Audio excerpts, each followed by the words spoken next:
ఎన్నికల ఫలితాలపై ఒకవైపు కాషాయ పార్టీ దూసుకుపోతుంది. ఇదే విషయం మీద మనతో మాట్లాడడానికి బీజేపీ జాతీయ ఉపాధ్యక్షురాలు ఎంపీ డీకే అన్నారు. అక్కడ ఢిల్లీలో మేడం ప్రచారం కూడా చేసింది.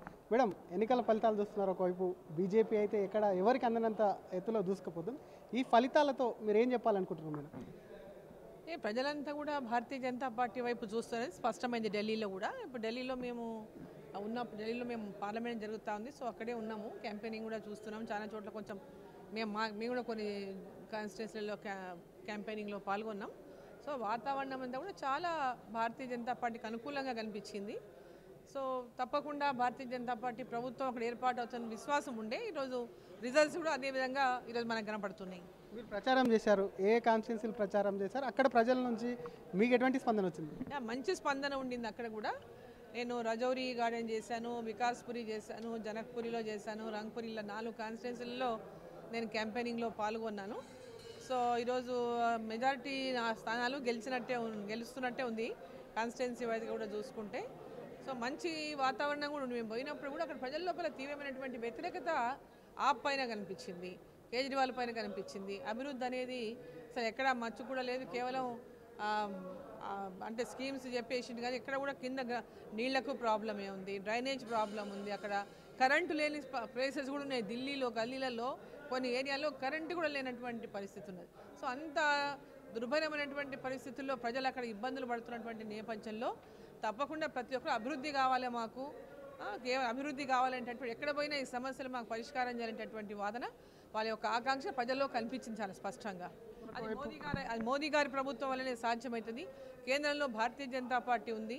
సో ఇక్కడ కూడా భారతీయ జనతా పార్టీ ఉంటే అభివృద్ధి సాధ్యమవుతుంది. అభివృద్ధి మాకు కావాలి అనేటటువంటిది చాలా స్పష్టంగా విమెన్లో కానీ యూత్లో కానీ అక్కడ చాలా సామాన్య ప్రజలలో కానీ చాలా స్పష్టంగా కనిపించింది. ఒకవైపు కాంగ్రెస్ చూసాం, ఖాతా ఓపెన్ చేయలేనటువంటి పరిస్థితిలో ఉంది. బీజేపీ వర్సెస్ ఆప్గానే జరుగుతుంది. దానికి మీరేమంటారు? Congress vote bank Congress party పరిస్థితి నిజంగా చెప్పాలంటే దేశంలో చూస్తుంటే దయనీయంగా ఉంది. కాంగ్రెస్ పార్టీ పరిస్థితి చాలా ఢిల్లీ లాంటి ఒకప్పుడు అధికారంలో ఉన్నటువంటి కాంగ్రెస్ పార్టీ ఢిల్లీలో షీలా దీక్షిత్ గారు వరుసగా ముఖ్యమంత్రిగా ఉన్నారు.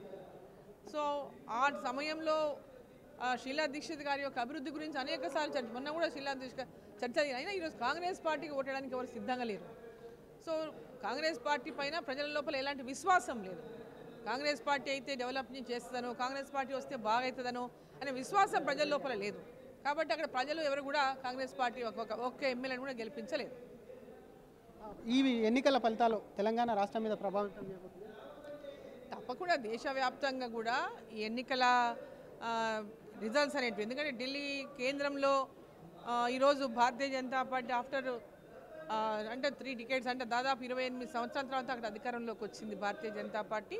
చాలా ఏ విధంగా భారతీయ జనతా పార్టీ లేనటువంటి రాష్ట్రాల్లో ఈరోజు అధికారంలోకి వచ్చినటువంటి పరిస్థితిని చూస్తాం అనేక రాష్ట్రాల్లో. అదేవిధంగా తెలంగాణ రాష్ట్రంలో కూడా తప్పకుండా భవిష్యత్తులో అధికారంలోకి వచ్చిన విశ్వాసం ఉంది. ఇక్కడ కాంగ్రెస్ను చూసిండ్రు, బీఆర్ఎస్ను చూసిండ్రు, ఇప్పుడున్నటువంటి కాంగ్రెస్ పార్టీ పరిపాలన చూస్తున్నారు.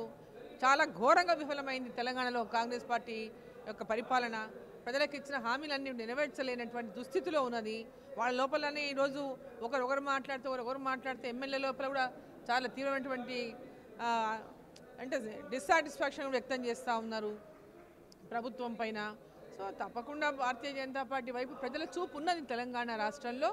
గత ఎన్నికల్లోనే ఆల్టర్నేట్గా భారతీయ జనతా పార్టీకే ఓటు వేయవలసి ఉండగా కొన్ని కారణాల దుష్ప్రచారాల వల్ల, కాంగ్రెస్ పార్టీ దుష్ప్రచారం వల్ల బీజేపీ బీఆర్ఎస్ ఒకటని, లేదా వీళ్ళ యొక్క 6 గ్యారెంటీల పేరు మీద అనేక రకాల ప్రజలకు హామీలు ఇచ్చి మోసం చేయడం కానీ, ఇవన్నిటి కారణాలతోనే వ్యతిరేకంగా ఉన్నటువంటి ఓటు కాంగ్రెస్ పార్టీకి వెళ్ళింది తప్ప వాళ్ళు నిజంగా కాంగ్రెస్ పార్టీ రావాలనో లేకుంటే ఇప్పుడున్న ఆయన ముఖ్యమంత్రి కావాలనో వేసిన ఓటు కాదు అది.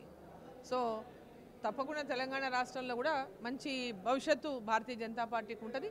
ఈరోజు మధ్యతరగతి కుటుంబాలకు కానీ, అదేవిధంగా ప్రైవేటు సంస్థల్లో ఉద్యోగాలు చేస్తున్నటువంటి వాళ్ళు కానీ, ప్రభుత్వ ఉద్యోగాలు చేస్తున్నటువంటి వాళ్ళకు కూడా 12 లక్షల వరకు ఇన్కమ్ ట్యాక్స్లో వారికి ట్యాక్సులు లేకుండా ఇవాళ చేసినటువంటి పరిస్థితులు కూడా చాలామంది హ్యాపీగా ఉన్నారు.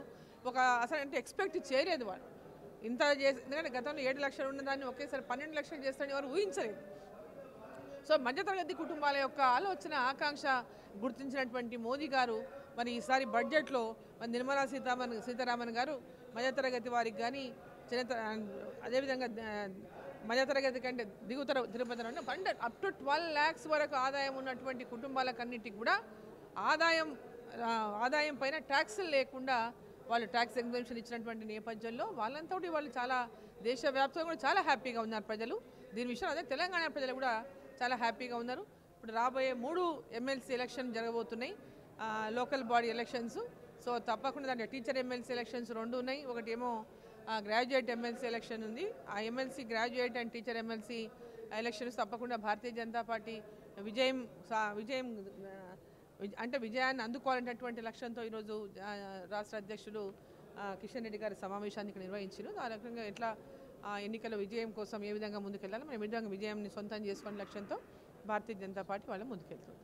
Thank you madam. ఇది ఒకవైపు ఢిల్లీ అయిపోయేది, నెక్స్ట్ తెలంగాణలో అధికారం చేపడతామని చెప్పి కూడా ఎంపీ డీకేఆర్ ఆశాభావం వ్యక్తం. అవినీతికి కూడా ఎక్కడ కూడా ఒకవైపు కూడా అవినీతికి గట్టి పరిస్థితులు అవినీతిని ఎదుర్కోరు. బీజేపీకి ఒకవైపు ప్రజలు తెలంగాణ రాబోయే రోజుల్లో పట్టం కడతారని ఎంపీ డీకేఆర్ అంటున్నారు. ప్రపంచంలో ఏ మూల ఏ క్షణం ఏం జరుగుతుందో వేగంగా తెలుసుకోవడానికి తొలి వెలుగు వాట్సాప్ ఛానల్ని ఫాలో చేయండి.